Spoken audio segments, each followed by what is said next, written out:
So it's really my pleasure to extend a warm welcome to our panelists to discuss the subject of tackling the challenges of rebuilding business in the face of this COVID crisis. And we have with us Atul Srivastav, Group CEO, Lakshya Media; Charanjit Arora, Co-CEO, Kinetic India; Rachna Lokhande, Co-CEO, Kinetic India; Fabian Cowan, President, Posterscope India; Jayesh Yagnik, CEO, Bombs Outdoor Media Solutions; Dipankar Sanyal, CEO, Platinum Outdoor; Mandeep Malhotra, co-founder and CEO of The Social Street.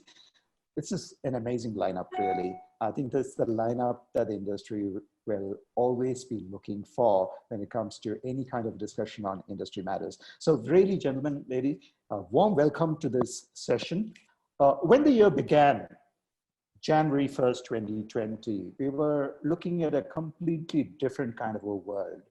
Our Prime Minister Narendra Modi had said that our national economy needs to double itself from $2.5 trillion to $5 trillion maybe by the year 2025. Our own Indian industry, our OH industry, which sometimes have been estimated to be of a size of 3,500 to 4,000 crore industry, but we also believed always that it's a 5,000 crore plus industry if you look at all of the different formats. And in fact, there was a presentation made by Mr. Alok Jalan at the Outdoor Advertising Convention last year when he said that the size of the industry is about 7,500 crore, and we had looked at reaching the summit of 10,000 crore in the near future.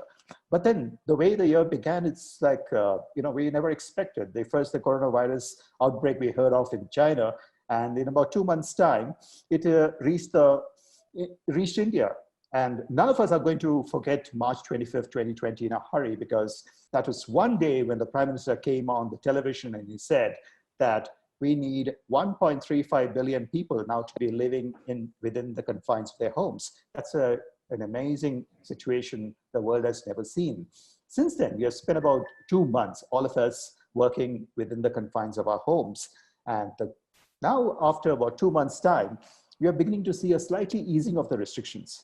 Along with that, the government itself is coming up with certain kind of measures. But what we have really faced today is a fairly distressed national economy, kind of destabilized businesses, displaced workers. I mean, use the word displaced, not typically in the sense that we understand, but for the fact that a lot of people who were actually used to working from their office premises have had to confine themselves to their homes and start to work in a very, very different kind of an environment. That's very, very unique kind of a situation. The finance minister has made some very interesting to boost the micro, small and medium enterprises. There are efforts to actually buoy the agricultural sector. All of these could possibly have a cascading positive impact on the Indian OH industry. But the big question is the industry, the OH Indian industry, really geared to meet what is ordinarily being described as the new normal? But this afternoon, we're not just talking about the Indian OH industry. We're talking about the specialist agencies, which are, in my view, I would call them really the mind of the industry, because this is the group that actually involves in planning and buying of media and actually really setting the tone in many ways to the pace at which this business is really going to go forward. So this afternoon, what I'm going to be really doing is start some initial questions, post those questions to our panelists, and then by and by, as we go along this discussion, we will pick some of those discussion points, and I would like you to all weigh in with your own observations. So first up, as I said, that we are dealing with a situation of a large number of our people actually working from home. And this has happened for the last 2 months. Maybe some of you may start to begin to work from your office premises, but everybody being there in the office is going to be some time coming. This is an extremely new kind of a situation. In these 2 months, from what I have understood, is that it's been a completely different experience for people to align themselves to a completely new work culture.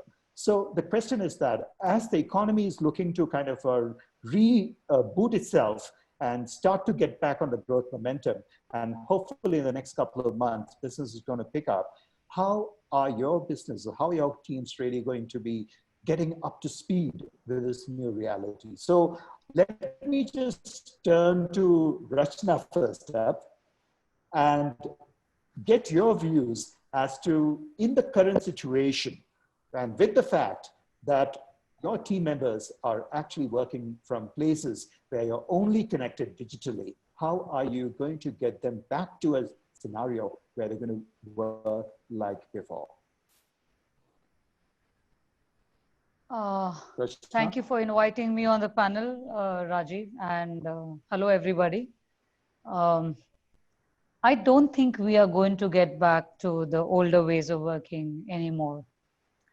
I think we have to accept that part of our workforce will always be working from home, right? And thankfully, the way technology is there, we are all connected. We are speaking to, so we haven't had a chance that we haven't had a situation where we have stopped connecting with anyone. We are just connected with each and every, whether it's a media partner, whether it's an employee, it's about everybody. So I think we first need to accept that this is a new way of working. And in fact, it's a good way as well, if you ask me, because I feel that as agencies and all, we have invested huge on our infrastructure and all. We can now relook at how can we adopt this partially and save our costs and use technology to enhance all our businesses. So I don't think we'll go back to the old way. Okay, Rachna. I'll just turn to Fabian, and I just want to get his views on this. Fabian, I think more recently, I think Postascope has started to pre-plan about people coming to office and starting to work. So how are you really going to get your people to kind of function in belief that that the style of working is never going to be the same like before? Fabian. So I think I kind of agree with what Rachna says, that uh, us getting back to 100% to what the old way of working was is something that may not be possible at all. And in fact, smart organizations will begin to realize that a mix of working from home as well as working from office may be the new normal, and I think that's will be more efficient, and also from a cost perspective as well as from a managing the skill of the workers in a way. Also, I think and one of the reasons that we felt that some people should get back to office is that it just gives a lot of confidence to the entire system. That slowly but surely things may not come completely to normal, but it will at least move in that direction where people will start getting used to going back to office. And I think the focus obviously will continue to be on the safety of the employees, but it's just it's a cycle. So when another office sees another office going to work, the other ancillary kind of industries, the industries that are connected to us will all get motivated, and in a way will look forward for their office also to start. And I think that is the trend that we saw in the first 2 or 3 days. A lot of people got excited about seeing us in office, and we will continue to do that in phases, and obviously it will all depend on what the government regulations are. But yes, I think slowly but surely employees are beginning to get a sense that we'll have to balance the way we work in the future, and I think that's the smart thing to do. Thank you, Fabian. Jayesh, I just want to ask you a similar question, but with slightly different perspective, is that how has it been like for the people in your team to really settle down to this whole idea of work from home? It all happened all too sudden, right? Were there any particular challenges that you had to deal with in trying to getting them to work in a very different environment and still be as productive as before? Jayesh. Well, see, we all are getting used to the new normal, what we all are saying. So, obviously when the lockdown was announced, we all were not prepared. So, like how we all got used to doing work at home. I mean, I'm not saying work from home, work at home. Similarly, the people, who are there in the offices and all, they've got used to working from home. So this is like, I agree what Rachna said in the first thing, that this is no way it's looking like we are going to go back to the, where we were earlier. So whether you like it or not, but this is the new thing which one has to adapt, and this is how it is going on. And people are adapting it to it. Zooms and Microsoft Teams and all have become part of our lives. Presentations are getting made, it's are getting shared out there. Clients meeting are happening. So the life is moving on. It's not that it has stopped completely, but yeah, it's completely new. So we, like, you buy a new phone and you take a little time to get used to it, but once you are used to it, it's all yours. So something like that which is happening, and people are getting used to it. Right. Atulji, I just want to understand that, working from home, if you look at maybe the people who have been into the work over the last 2-3 years may have kind of, one kind of response, as opposed to those who would have worked for a much longer period of time, maybe 10 years and 15 years, for whom work from home was never the kind of, it was not never a part of the equation. Like once you go home, you just simply switch off. Now you need to be always on. So did you see any kind of a difference in the response of people within your own team, of people who are worked in offices for very long years and suddenly are having to work from home? Did you see any kind of a difference in the way they approached? No, definitely there is a lot of difference between what people come and work during the office hours, and then once they reach home, it is a different feel. But after this work from home thing was started, I think people are giving more time to the office work. You can call them even at 10 p.m. in the night, and then you can ask them because this is required. And that kind of liberty, it's not just we are talking to our team, it's even the clients. Right. They can fix up any convenient time. Okay, this is the time, and can we have a talk? Can we have a discussion?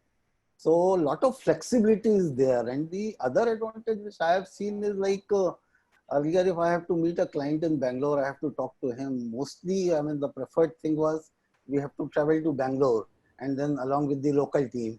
Now, person from Mumbai office, Bangalore office, and Delhi office, we are on simultaneously online with the client. So that is one additional advantage. So all of us, I mean, naturally, we were not so used to doing the Zoom kind of meetings. Right. So this is a new era. And yes, we don't. But people have settled down. People have settled down. Yes, yes. Okay. Charanjit, I just want to come to you with this question that, when we are talking about something, especially for an organization like yours, you're not operating only in an India-focused kind of a situation. This is a global situation.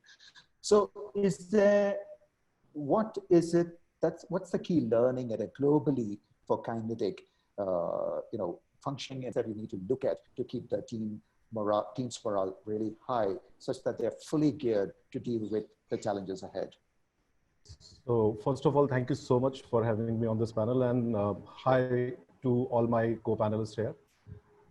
So thanks to our group, and we got into work from home culture way back in 2018, wherein like our HR mandated for every employee to have 2 days as work from home. And we started driving it together, me and Rachna, right? And so teams were pretty prepared, and technology-wise, I think we were all ready. And the moment this happened, we were all set with our technology backup, and also we have been like working seamlessly, and the experience of working is amazing. I'm a very optimistic person, so that's why I'm talking like this. And you can like check with Rachna as well. So when we were reporting into global, so all our key discussions, all the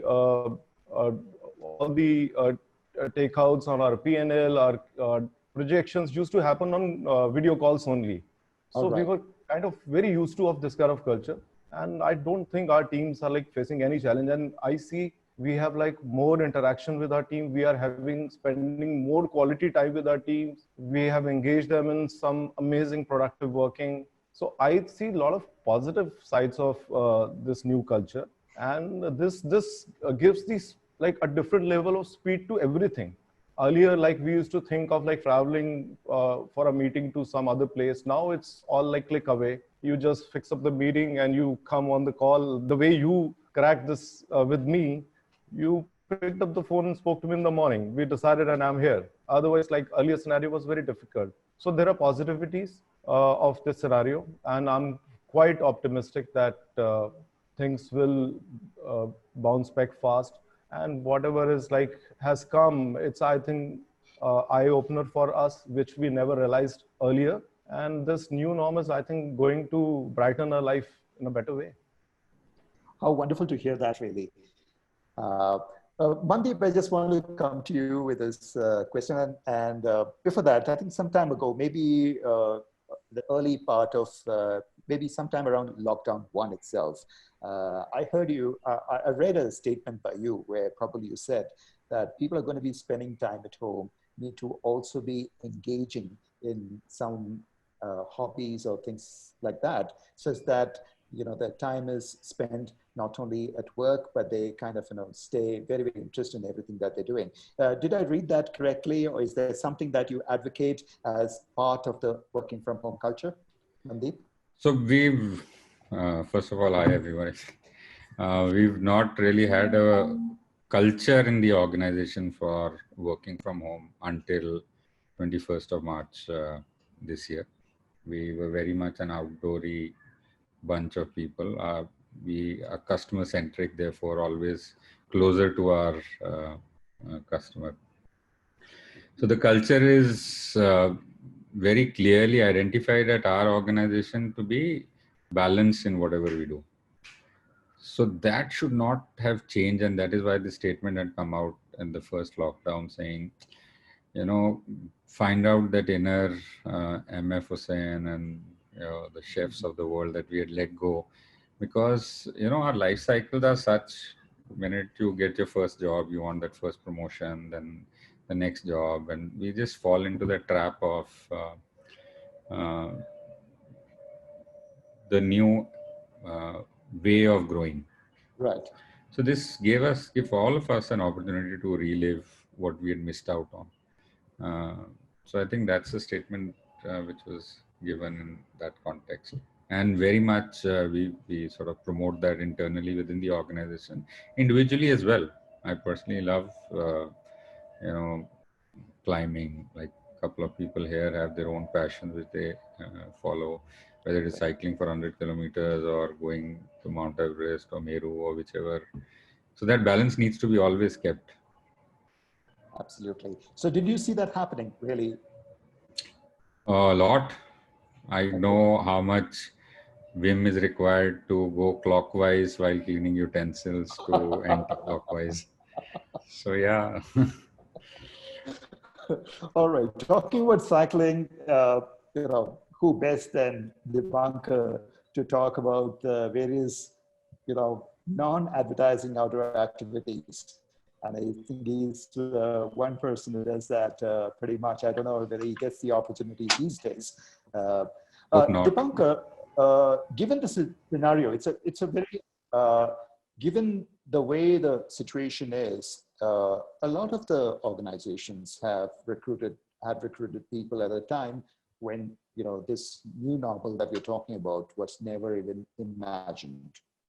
Now we are in a completely different kind of a scenario. So if you were actually to be looking at talent to work in an environment like, you know, what kind of people are you going to be getting on board such that they take to this kind of an environment very easily? Would you like to comment on that, Dipankar? See, as far as Madison is concerned, or if I take Platinum for that matter is concerned, we didn't have a recruitment in last 2 years. Okay. And we have been able to manage that, grow our business, at the same time stop recruitment, and at the same time grow. That has happened. Having said that, if you look at in today's scenario, the kind of person that we would be looking in will not be too different, because we have a fairly young team that we are working with. Yeah.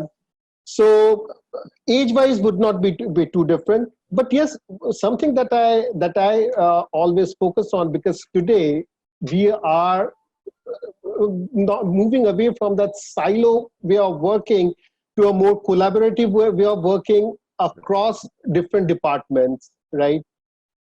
In that scenario, I think the kind of people we would be bringing in now would be less outdoorsy, but more with an understanding of digital, more with an understanding of brand. I mean, that's the kind of people we would be bringing, so that the type of people coming in would be very different. Because now, as you move more digital in all aspects of life, it is a person with that sense or the bend of mind or that wiring needs to come in, and that's the way forward. Yeah. Interesting. That's a very important point that you made, is Dipankar, is that the way to approach the work and the kind of things to look at would differ, and as a result, you may require some new skill sets that that may be called for when you are working in an environment like this. So typically, are you going to see a dramatic shift in the way the team compositions are going to be? Why I'm asking this particular question is that whether we like it or not, data science and technology are going to become pretty much important to this business. And probably it would have taken a lot more time in the normal course of things for these things to come in. But because there's been a sudden shift, is it possible for these, the move towards data sciences and technologies getting accelerated? In fact, Dipankar, you could give in your views, and I'll like to turn to all our panelists to weigh in on this subject.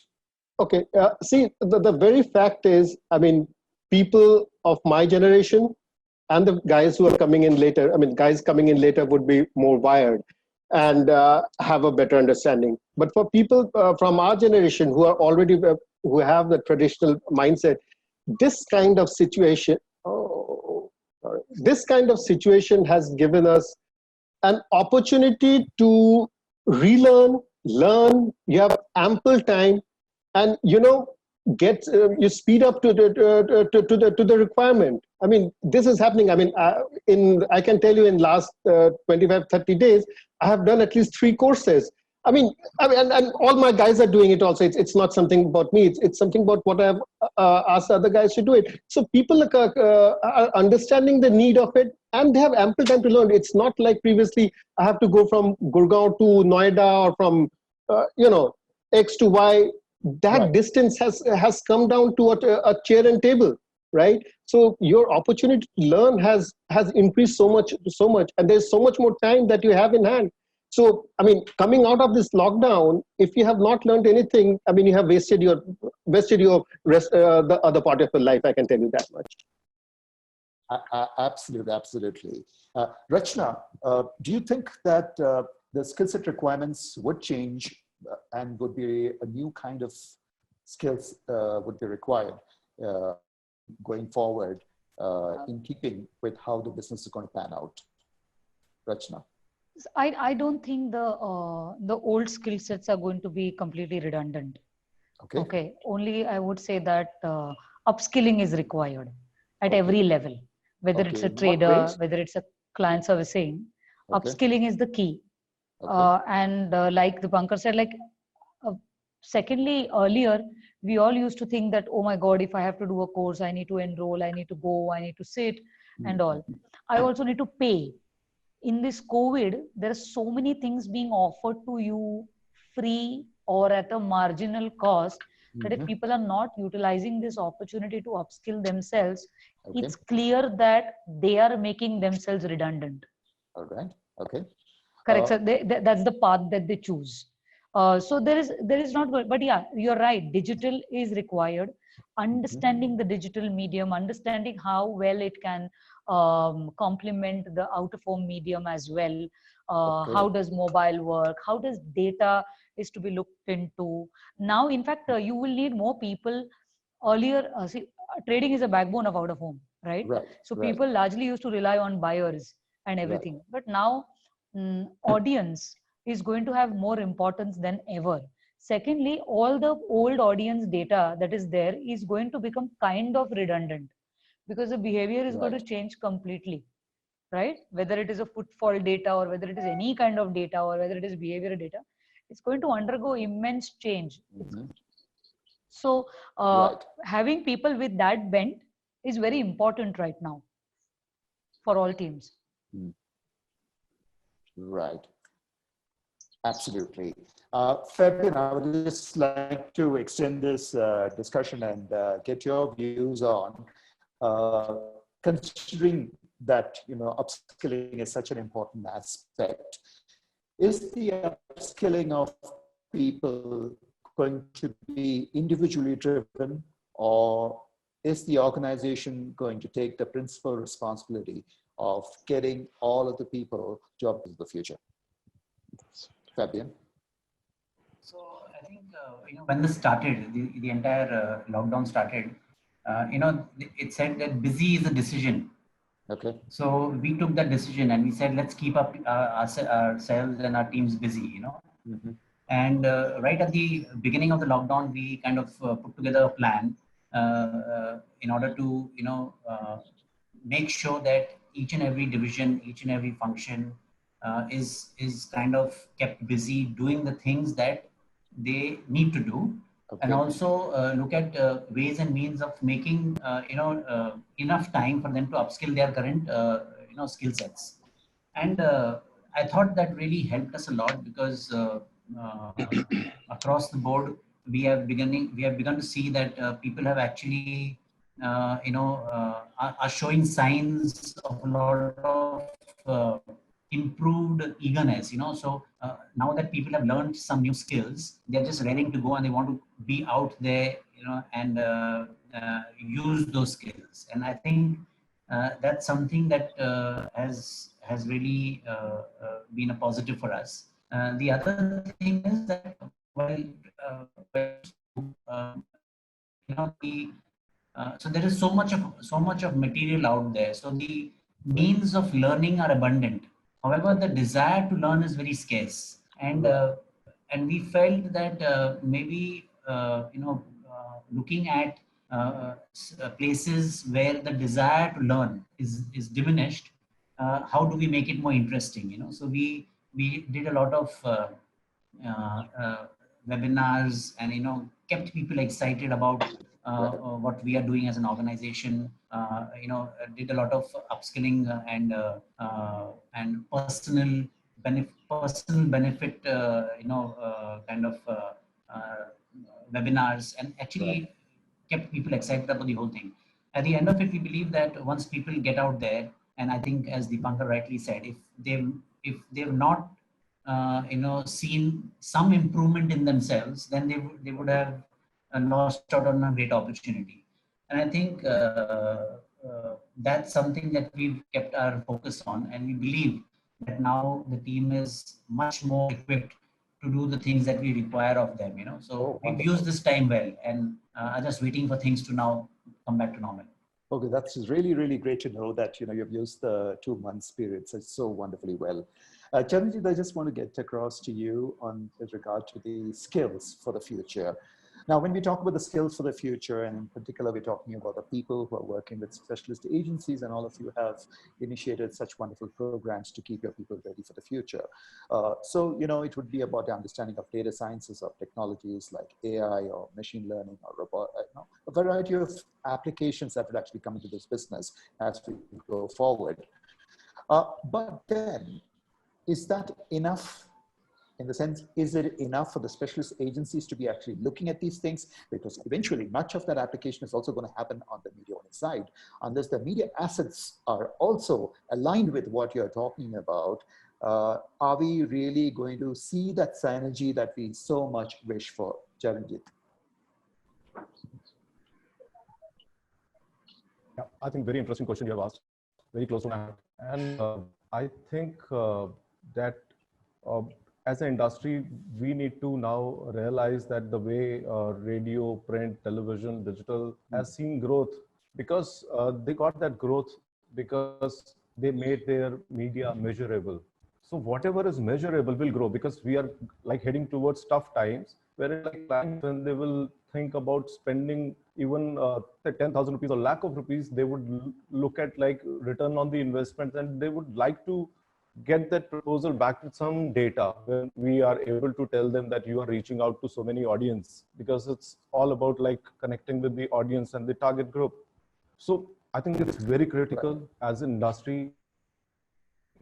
We all need to drive that we need to educate our media partners to invest on research.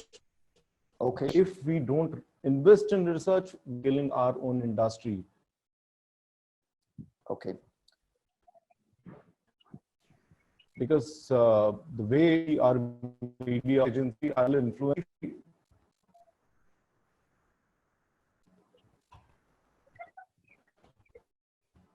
very competitive, and I think we as an industry need to prepare for that.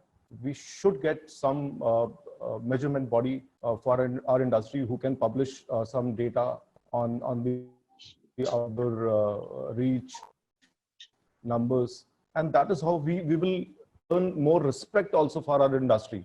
Because till date, like if you talk to any media planner, a different treatment in their scheme of things. Perfectly fine. If we want to get respected, I think we will have to organize our industry. I think that's the need of our. Right. Absolutely. Yes. Mandeep, I just want to come to you with a similar question, but once again, seeking your particular views that how do we build an ecosystem of learning for this industry? Why? Because it may not be quite enough for maybe a few of the organizations to be much more evolved and much more enlightened about the need for learning for the future. As an industry, if this really has to move forward, where the learning is across the board, would you have any recommendations on that count, Mandeep? Thanks, Rajiv. Yeah. So first, I'm going to be the bad boy of the entire group. I think this is an opportunity for us to become an industry. Well, as you started off, Rajiv, saying 3,500 crore industry, I think we are a 3,500 crore business. We are not an industry. Automobile is an industry. Media is an industry. We are just a sidekick to the media representation. I'm sorry, I'm going to be straightforward here, because when you go to authorities, Totally agree. when you go to authorities, when you know, there is no collective voice. For example, I work with the, as different roles in the organization, with the experiential industry, with media, you know, IBF, FICCI and CIA representations are being done for the industry body, not for an out-of-home business. So therefore, I think, you know, I don't want to keep cribbing about it, but this is time on hand when we can become an industry, not just a business. So that's point one, which I just wanted to, you know, while as the question was different, I just thought it's important to address the elephant in the room. Now, from a learning point of view, these are the 5 things we are doing in the organization. Okay. One of them is for collective learning externally also. I've been hosting web series called The New Normal. Right. We did do one for out-of-home industry. We've done a lot for experiential, done a few for retail and all of that. Then what we do internally is something called the Lockdown series. Okay.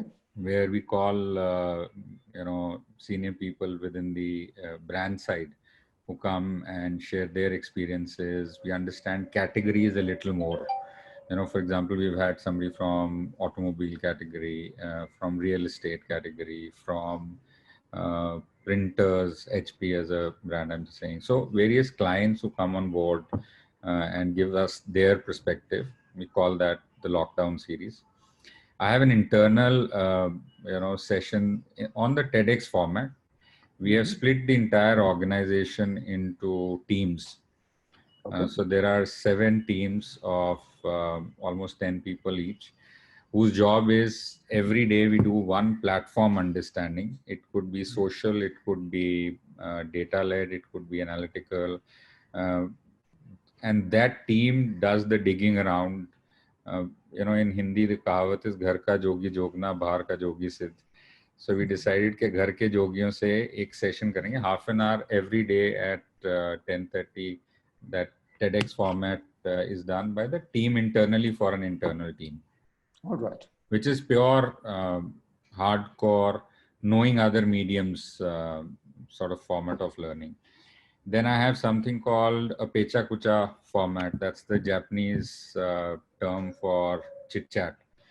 So just to get to know each other better, I think, we don't know our colleagues as good as we would want them to be known. So Right. Pecha Kucha is a format where you get 20 seconds, 20 slides, finishes in 5 minutes. Each one of us, and we do maximum 7 a day, has to come up and tell us about themselves, their stories, their passion, whatever it be. And then in the end on Friday, what we used to call it Social Friday, which we've been doing since we started the organization. Now we call it Bheja Fry Social Friday because you're so tired on a Friday. So these are some of the learnings, and I think Fabian said staying busy is important. Right. So while as it's a fun way of educating, serious way. So for example, today session was on Facebook, and I was amazed with the team, the way they dug into data and they got case studies, they got hold of case studies. And these are pure, and the team's mix of operations guys, buyers, not only the servicing guys or not only the creative guys. So the teams are split in such a way that it's a collective learning experience within the organization. So that's the way we are keeping internal as well as external learnings open from whichever we can. Wonderful. I think very, very impressive, really. Atulji, I do know that you have been conducting training sessions and a variety of knowledge sessions for your teams. That was even before the COVID crisis arrived in India, right? Yes. And since then, I'm sure you would have conducted a lot more for the people, or maybe people would have also boarded on a self-learning mission. But the situation has changed now, right? We are looking at a completely new kind of a business environment. So how do you work towards encashing the kind of investment you have made in training your people for the new to do business now? See, training and development, this is an ongoing process. There was no new agenda. Only thing what we were doing in maybe in 3 months' time was that training program was completed within a month's time because we had a lot more time to do that. So we work on first and third Saturdays, also half day, and that is meant especially for training only. So training is done for different verticals. For finance, there is maybe some other trainer, somebody else is coming. And then there is, for HR, some other trainer may come. Internal also, we have experienced people who can come and speak on different topics. People like Saina Ganesh, they are like good speakers and good trainers. They go to different management institutions also to give lectures and all. So we have internal talent as well as external people are also called. We try to train our team like somebody, we call somebody from TGI. Okay, now explain what TGI is all about, because in our industry, TGI is not so relevant, but still we feel there is a need for people to understand TGI and maybe what big data is all about. So somebody who is an expert in big data. So these kind of things we have tried, and it is very easy to conduct these sessions on online actually. So this was done regularly. I mean, whatever I had planned for next 3 months, I have done more, almost the same thing in one and a half months time. So, fantastic. So you really, accelerated the human capital creation as a result, I suppose. At least training ke liye to kafi time mila, so we got that. So I think maybe the time has come to build on that. Yes. Yash, I just want to come to you with this particular question, extending from what we have discussed thus far. It's about the when we look at agencies, it's a very people business. Why? Because people, it's a knowledge activity. The moment you look at the media owning business, it seems like it's an asset business. But many a times, there appears to be a bit of a mismatch between the approach that a media owning firm might have towards a business versus an agency approach to the business. But in the end, all the pieces need to come together. So if you were to advocate a particular path of people development for the myriad asset companies the OH companies in the country, what are the 3 key things that you would suggest? Why I'm asking you this question, of course, we're talking about rebuilding agency business, but I would also think that, that we must take some of the messages from here and, convey those to the people with whom you need to work very closely. So what are the points that you would advocate for people development for the media owning businesses? Good. Actually, you have completely deviated from what we were talking right now. So it's kind of getting into a different genre altogether. But having said that, when we say as far as the media ownership of the asset management is concerned, barring top 10 or something, we have a very, very fragmented market across India. So, and within top 10 or top 5, if you talk about most of the people who are in that genre are doing dual roles. So they call, they are specialist agency also, they are asset management company also, or they themselves call themselves as a, just to put it like outdoor vendor also at times, depending on where they are. But, barring them, if we go in a little granular level in tier 2, tier 3 and all, where it's quite fragmented and the local business is the king, which believes in dealing with media owners with the core psychology of having that, I'm dealing because the requirement is quite hyper local. And it's quite limited to a way. So they are in that particular segment of dealing it directly with that. That is the space specialized agencies or anyone which never, would want to get into that as well, because that is very, very, very hyper local specific to tier 2, tier 3 markets and all that. Right. The thing which you asked me, like, what are the things which media owner or a asset management company should keep it in mind while delivering agency services is one thing which, Charan also earlier said that anything which is not measurable does not exist, kind of a thing. So in outdoor, though it is not a syndicated or anything as such, but all top agencies at their own level, they do have this kind of a data, numbers, research, which is there in place, which client would, find it difficult to get it when they have to deal directly with the media owners out there. Again, I'm not talking about the large agencies. Atul is here, so I'm not talking about the large agencies which are in this kind of a business who has this thing double role. But again, like I said, barring top few, not many people have that. So the core agenda is a very, very short-term agenda, is to right now go get the business and finish off the thing. In doing so, they're not realizing that they're killing the overall, Mandip, with your permission, if I can so-called industry now, they are killing the overall industry per se by, doing this kind of a thing. So that is what something which I think that, specialized agencies lack.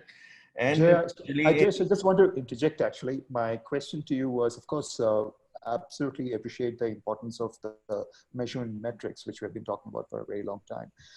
My question is because we've been focusing very much on people development per se.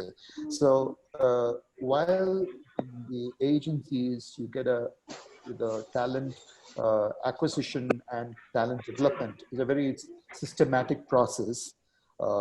At the media owning firm level, that may not be the case at most places. But unless that segment of the industry also focuses on people development, much of that knowledge that needs to be imbibed to do that business more efficiently may not come about. It's an assumption. So I was very keen to understand from you that, if we have to look at people development in the media owning firms, drawing your experience of driving agency business and people there, what are the kind of things that they need to focus on? Because they will have some takeaways from this then. Right. Rajiv, I'll tell you, if you see all the bigwigs in the industries which are today, the so-called legends of the outdoor, if you see them, all have come from the roots of media owning business, and they have graduated themselves to an agency level, and that is how they are what they are today. So the granular level, the grassroots level, or to so call it as the core knowledge of the industry, what you can get it is you can get it at the media owning level.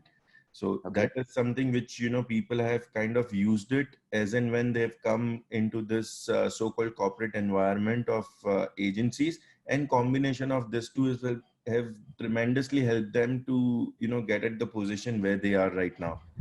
So this is something which is absolutely required. But having said that, as far as the skill set and all is concerned, rather than just from a sales focus point of view, if they invest more from an outcomes point of view, what is the objective agency is looking for, what is the brand is all about, and how I can bring more solution to this brand rather than selling my own sites. Because right now everyone talks about their own sites, and even on a national level, the media's, be it certain screens at certain stations, certain airports, certain this, everyone is concerned, and rightly so, because they are working for a particular company and they are driving their own agenda, and there is nothing wrong about it. But as an industry level, if you ask me, and the skill set or education, what media ownership should be there is something, it's more from an outcomes point of view. What is more required from a brand side? What is the solution I can give, rather than a salesperson? If a solution person, comes across, it will ease up things at quite a good extent for the agencies like us. Wonderful. That is a great suggestion, Jayesh. And I'm really hoping that when this video is published and many of our subscribers, they're also media owners, if they get to hear this and adopt some of that, that will be good for the industry as a whole. Now, we have focused a great deal on people development. I quite realized that, we spent quite a lot of the time that was allocated for this discussion on this subject alone. But I want to quickly jump from here and actually talk about the business that we're all waiting to see to happen. Now, I will quickly turn to Rachna, and I want to ask you is that, I've heard this, and I think it's almost like a cliche now, that why waste a crisis? Okay, so why waste a crisis means that there is a lot of optimism of what you can actually do to be able to do even better in the future. Now, if you look at the media consumption patterns in the last 2 months, it looks like in the lockdown situation, digital media consumption has been really spiraling. Television consumption, probably media has been spiraling, but then there are in particular segments, maybe news, may not be so much in GEC. Newspaper consumption has been quite challenged simply because distribution of newspapers have been severely affected. Now, you look at the media consumption patterns, and I'm just taking only 3 kind of channels into account. Radio may be quite challenged because a lot of people were not on the roads. I would like to know from you, Rachna, that are you expecting any significant changes in the media consumption patterns from now over the next 12 months? Yeah, I think definitely we will see a change in consumption pattern. People have got so much time, they've now consumed OTT to a large extent. While everybody's gone gaga saying that TV, people have spent a lot of time on TV, but that also is right now declining. Because if you rightly said that, it's more about news, it's more about either movies or just family entertainment, not even, and kids, right? But we are going to see, because we Indians want to get out right now. And we are going to see a lot of people coming out as well.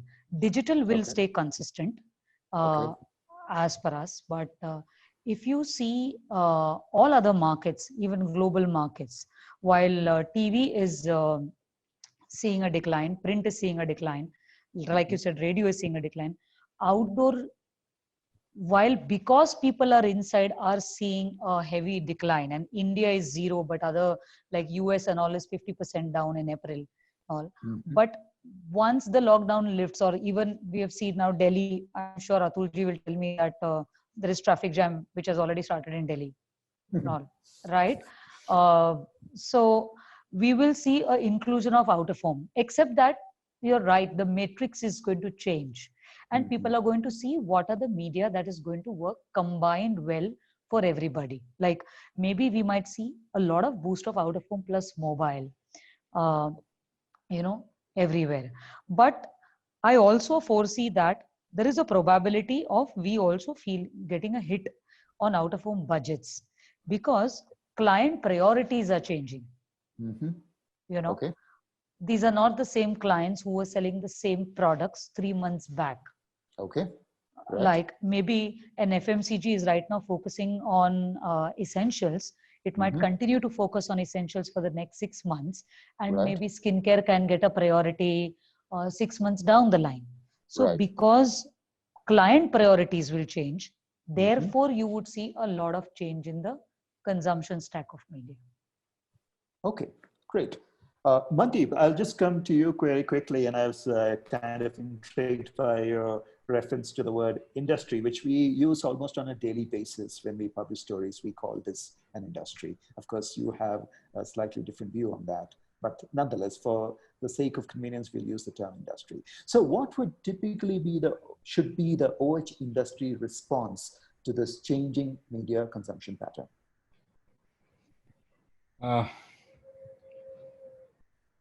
So there are two segments within the out of home business. One is the people who are, as Dipankar said, the traditionalists. Right. You know, and this is not the first time outdoor is seeing a change in life. If you just go back a little bit into history, and I'm not saying 5 decades, I'm just saying in 2002, till 2002, there used to be hand-painted billboards. Now, very rarely do you see hand-painted billboards. That's a new normal. The current season flavor is electronic media, which is, a lot of tenders are coming out and all of that. So we are used to adapting to newer things. Delhi suddenly having no media and only bus shelters. I think from an out-of-home perspective point of view, a lot of us quickly adapt to the new change. Okay. The traditionalists, which I started off saying, they will, they will adapt to a newer change. Some will be going through minor humps of economical losses, or some will see a new opportunity and jump onto the newer media bandwagon. So there will be a bit of evolution from the traditionalist, if I may call few of us there. But there will be a few of us who will look at the transparency in the out-of-home media. For example, none of us in this group really need to get to a textbook to do an outdoor campaign. When the brief and the opportunity from a brand comes, blindfoldedly anyone in this group can go ahead and do a 50 crore campaign or a 10 crore campaign, whatever it be. But as Rachna also said, that there will be a change in life for sure. It's already there. Right. I was speaking to some senior people in the market saying, if you were to spend 100 rupees in the year, because of lockdown, 3 months gone in your life, will you reduce it to say 70 rupees? I said, don't even expect that. We have very clearly rebudgeted ourselves from 100 to 40 already as our intent in out of home. And that 40 also everybody will have to, every medium will also have to go ahead and fight for their own buck. Yes, there will be an initial spike in the desire to be in out of home as a medium choice. Rightfully so, the minute people see getting out is an option. Some will be a little cautious, some will be more brave hearts and jump out. There will be an immediate spike. The way it is currently, if you look at it, news saw an unprecedented growth. पिछले 2 साल की growth उतनी नहीं थी जितनी हफ्ते में आ गई थी. But then it's again mellowing down to the same. So the larger point being that I am splitting out of home industry, as you called it, into two buckets. The traditionalists will evolve into media options and newer opportunities that will come up. There will be a mix of choices of media, as you know, as mobile and large format will have a role to play in it. Transit media will probably see a little bit more growth, subject to obviously the transit places opening up. So that's my view on the new normal of media choices coming up. Excellent. Atulji, you mentioned about traffic congestion. I'm sure you won't be complaining about it in Noida. I think otherwise that was the common topic for most of us actually about traffic congestion. But this environment, you'll be very, very happy to see a lot of them on the road. I was looking at some of the reports in the US and especially from OAAA, and they're saying that people are really, really coming back on the streets. That means that the road traffic is really picking up there, which is going to be translating into some significant growth for roadside media. There was a in the last, say in the last 3-4 years, really not been talking much about roadside media. We take it for granted that it is there. And then we train our attention to things like digital media and transit media, thinking that these are really the engines of growth.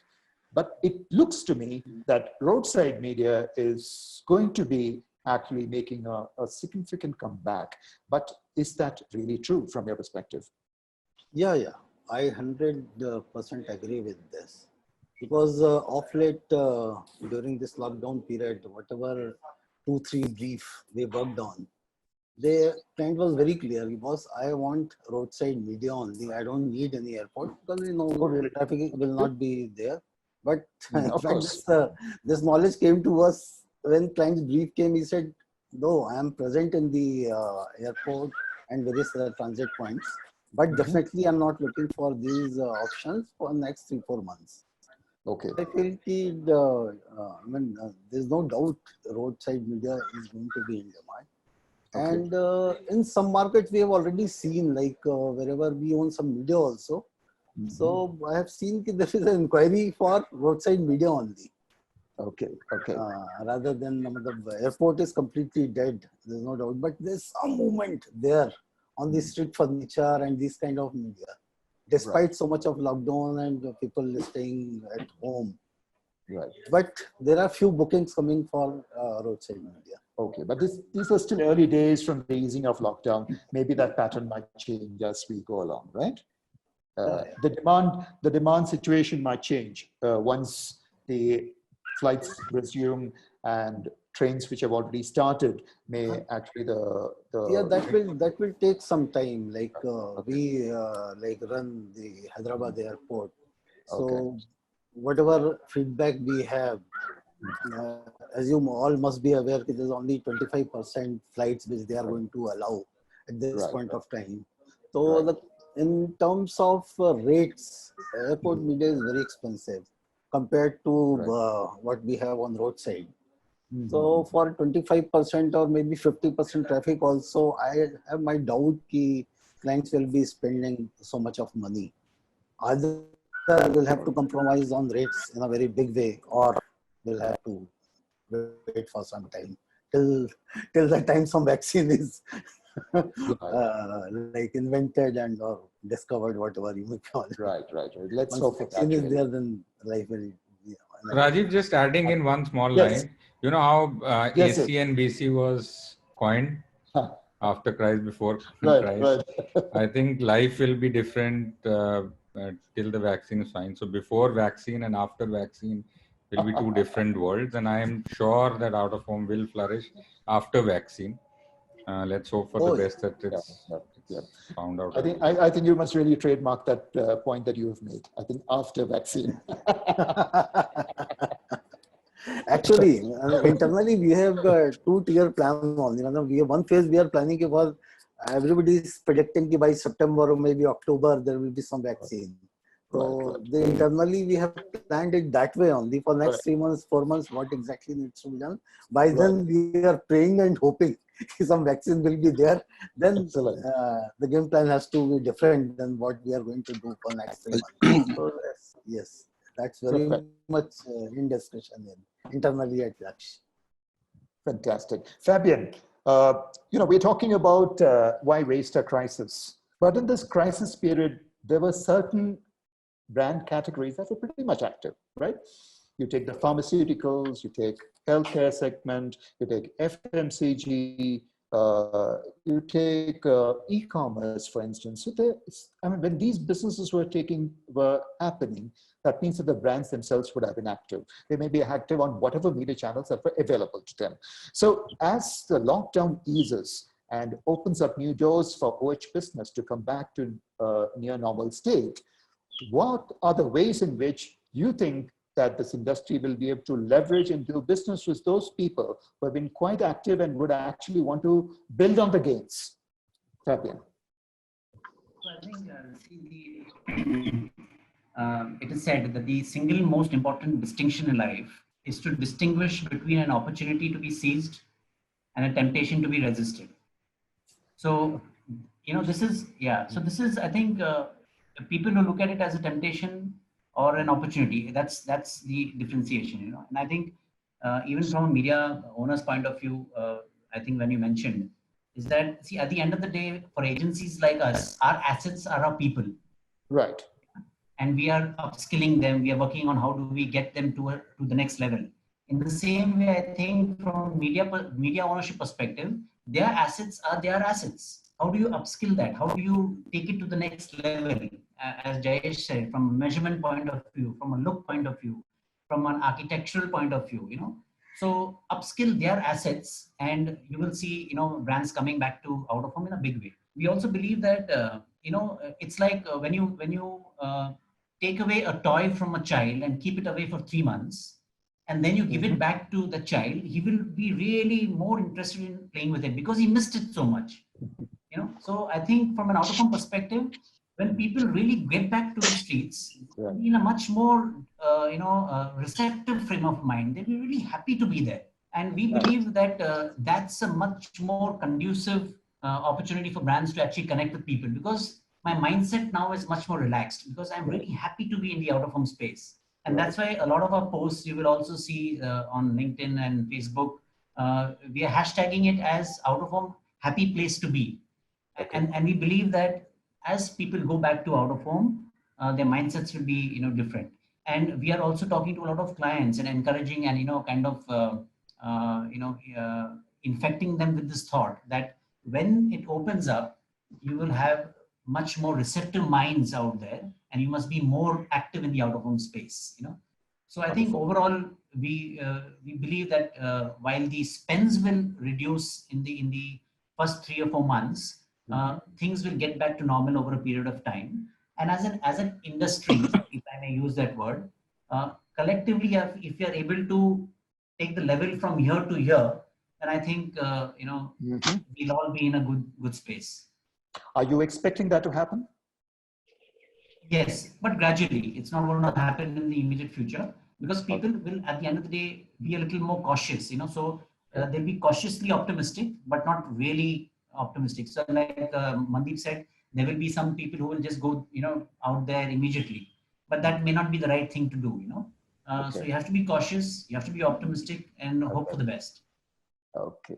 I kind of tend to agree with what Fabian said, and it's absolutely right. And you've been seeing media owners and all, whoever comes, and they all, from past couple of years, at least during Diwali time, they all come and crib about it that this year Diwali is not like how it used to be before. But taking that optimism forward, I'm sure this year nobody's going to complain it, because once it's looking like September, October. Fortunately, we have delayed Diwali this time. It's coming in the month of November. So, October and September are kind of months are going to be, flourishing for outdoor is what I could see, that, the availability will be an issue. People will be fighting amongst each other to get certain medias and all that. Right. And that is the kind of, positivity I would like to put across. And on, on the last note, what we are coming to, that this time, towards the festive season and all, it is going to be very different from all this what we have seen in past. Fantastic. That almost makes the headlines, actually, Jayesh. Charanjit, if you look at the global market trends right now, global OH market trends, and when I look at the kind of brands that are likely to be active in the US space, do you see any parallels between the situations there and in India? I would also just want to add one more point here, is that I've also heard from various other people that the way forward, digital OH is going to kind of gain greater momentum for a variety of reasons. I don't know how much of that we really need to bank on, because manual handling of media is not a great thing and may not have people. So basically looking at two aspects, from a brand participation point of view and from the media format perspective, what are the two big changes that you think will happen looking at the global trends? Charanjit. So I would like to say that digital is the future, and I've been talking on these things for many years, that in coming years this manual formats will go away because they are not eco-friendly, and we are not media owners are not compliant. There are a lot of issues which happen on the background of this media implementation, which a lot of people, they don't get to know how many people they lose life during implementation, and there are so many factors which are associated to the manual thing. And I see that digital is the future, which will bring in transparency also into this media, and will also add on to the speed of execution. Because if we have independent units with technology, if we convert them into a network, then like starting a outdoor campaign on digital format will be a minutes job. You have your creative ready, you share it with the media partner, your creative will go live immediately. So that's the future. And I've been monitoring the global trends. The kind of categories which are investing on media right now are your necessity things, your insurance companies, they are largely investing, and your home decor things. So these are the brands which are advertising at this point of time, right? Right. And I wanted to add on thing because whatever monies we spend in India on media, large portion of that money comes from global brands. And during this situation, there will be a huge hit on the spends in India, right? Because 70-80% of the spends which are happening in India comes from global brands. So right now they themselves are in situation. So after this, they will re-strategize their investments in other countries. Okay. So we will have to be very watchful, and we have to, the way PM is reviewing situation on weekly basis, monthly basis, I think we need to be watchful and keep tracking what is happening globally and in India. Rajiv. Vasant, yes. Can I have one question? Because yes, we're already out of time. Yes, To all of them, I have just one simple question, that now the competition is going to get dirty. It's going to be really, everybody's going to grab the business and everybody want to save the cost.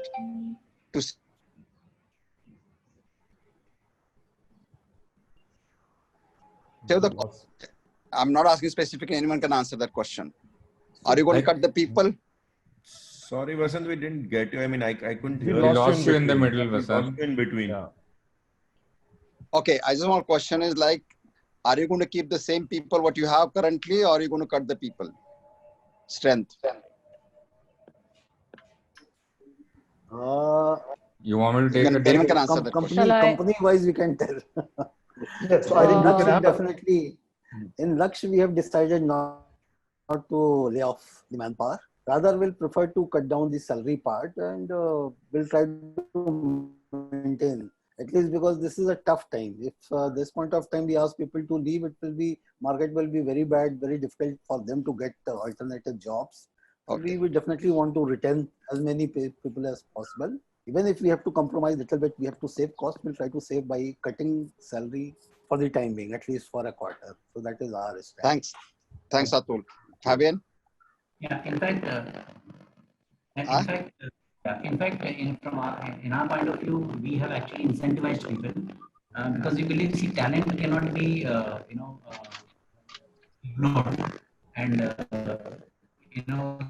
people have performed and done really well the last financial year have actually been incentivized, and obviously no layoffs, none at the moment. And we are looking at obviously this, we're tiding over this situation. But in our case, no layoffs. In fact, incentivization has happened. Rachna and Charanjit, Kinetic. See, currently at Kinetic, if you see, I mean, there is no hard call being taken on people. And I don't think we would be even doing that because I think people are the most important asset. You don't have people, I don't know how will you function ahead. In fact, we have got into investing more on people. And we have got into giving them more training, developing them further. In fact, we are also seeing that if these people who develop, how can we utilize them across various opposite at Group M, right? So that is the agenda. Currently, no layoffs, no salary cuts is on chart. Mandeep. So I only have a vision of Q1. There are not going to be any layoffs in Q1 for sure. We are upscaling people a lot. I think post the Q1 finishing, I'll go ahead and look at upscaled skill set. And I don't see, and I'm not being foolishly brave by saying कि 6 महीने तक industry revive कर जाएगी, नहीं होने वाला कुछ भी. Therefore, I'm changing the business model that we have. Therefore, upscaling the team to adapt to a newer business model. So from an out-of-home perspective, no layoffs in Q1 for sure. I can't predict Q2. Also, I think, Rajiv, a lot will depend upon how this lockdown lifting. I mean, while government has, eased some of the things, but it all depends upon how strong is the second wave of COVID back, right? Like people are predicting. Will there be a fifth lockdown, which would be stronger than now? That will come in. So a lot depends on that. As month goes by, we'll have to review, like how CJ said that, like the PM is reviewing us every 15 days. We also need to review ourselves. I don't know. I'm sure all of them sitting here must have reviewed their business and in 1 month must have made at least 5 scenarios. Absolutely. Right? 7, Rachna, 7. So 7, chalo 7. Okay. नहीं वो 7 में भी और वो scenario 1 में भी हमारे और 3 scenario रहेंगे. So, we'll have to just keep on evaluating month on month. So far, this is how the state looks like. Absolutely. I just want to go to Dipankar because I think Dipankar has been quiet for quite a while. Dipankar, we touched upon people. Yeah, thank you, Vasant. So Dipankar, we focused on people development and we looked at a new scenario, looking at, are we wasting a crisis or how do we make the best of it? Now the government is also trying to infuse new vigor into the economy. So when do you expect to see early signals of a business revival? And what would be 3 steps that the industry should take towards that? There's more like a sum up of things. So, from my point of view, there are the 3 things. See, primarily for outdoor, it is more of a fight for survival now. Okay, if you look at, if I go back 10, 12 years in 2008 when the financial meltdown happened, this animal called digital wasn't existing, right? So we came out of it. Budgets were cut, but outdoor came out of it and again flooded. So people said, "Kya hoga?" It doesn't affect us. But now this new animal digital has come in and it is going to, so if you are not measurable, okay, you're not going to be there. So there are 2 things. One is you need to have a short-term solution. The short-term solution is that right now you have to bring that the brands back into outdoor. So the focus should be how do I bring it? Maybe cost is one way of looking at it, that to get them back.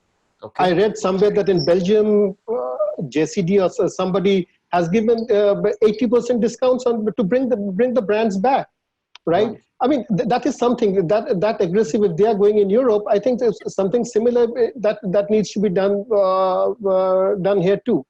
1, 2. As I said, it's not just about short term. There is a long term to it. If you're looking at 2021, 22 is going to be the year of revival, let me tell you, outdoor is not going to revive the way it is because people are getting so used to the digital way of life and to digital spending. if outdoor has to grow, it has to have that measurement matrix in place. Otherwise, next year there would be IPL, there would be Olympics, there would be all the sports coming back, and people would be more than happy to spend out there, right? So for outdoor, survival remains a question. So how do I? So it's a fight not at just level A. It is now fight goes to level B. And then it is all about taking it to the next level. So these are the three things I think to look at outdoor right now. Fantastic. I think we are completely out of time. I think budgeted 60 minutes. I think we are gone much beyond that. But when we have a group like this with cumulative experience of some 150 to 200 years, I think this discussion, condensing it in 1 hour, is an extremely difficult task. So I really hope that we will have many more opportunities to converge and take up many more critical aspects to look at. But I can only give you a very big thank you on behalf of the Media for Growth team for your taking time off from your real trying times and to spend time here and talk about a subject which I'm sure is of great interest to the wider audience. And I would like to conclude here. Thank you so much, everyone.